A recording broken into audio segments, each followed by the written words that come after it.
बरसों बाद जब राहुल अपने गांव लौटा तो सबसे पहले उसकी नज़र उस पुराने घर पर पड़ी जहां कभी उसकी माँ हर शाम दरवाजे पर बैठकर उसका इंतज़ार किया करती थी।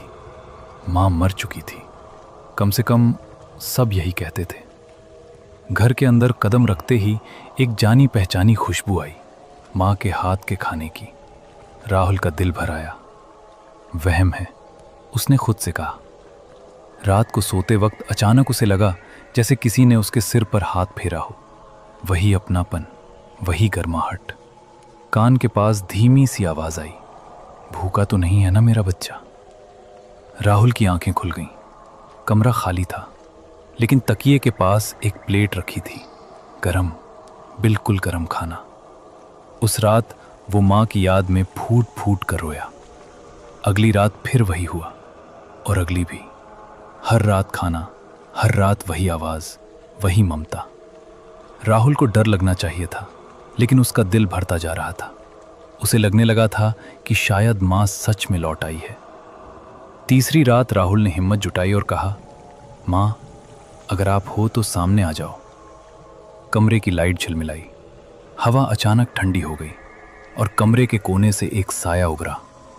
माँ खड़ी थी, लेकिन चेहरा वैसा नहीं था।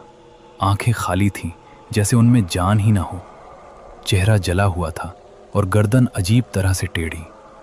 राहुल चीख पड़ा, माँ, ये आप नहीं हो। वो मुस्कुराई।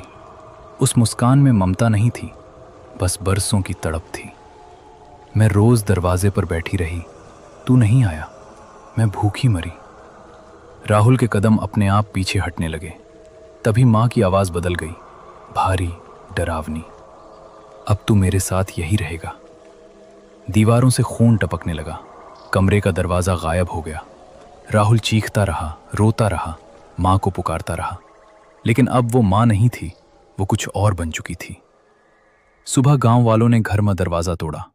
अंदर राहुल की लाश पड़ी थी, चेहरे पर जमी हुई डर की आखिरी परछाई। और कमरे के कोने में एक बूढ़ी औरत बैठी थी, बिल्कुल उसकी माँ जैसी। वो दरवाजे की तरफ देखती रही और बार बार बस एक ही बात दोहराती रही, मेरा बेटा घर आ गया। Unique stories bye AI. अगर ये कहानी सुनकर आपके भी रोंगटे खड़े हो गए हों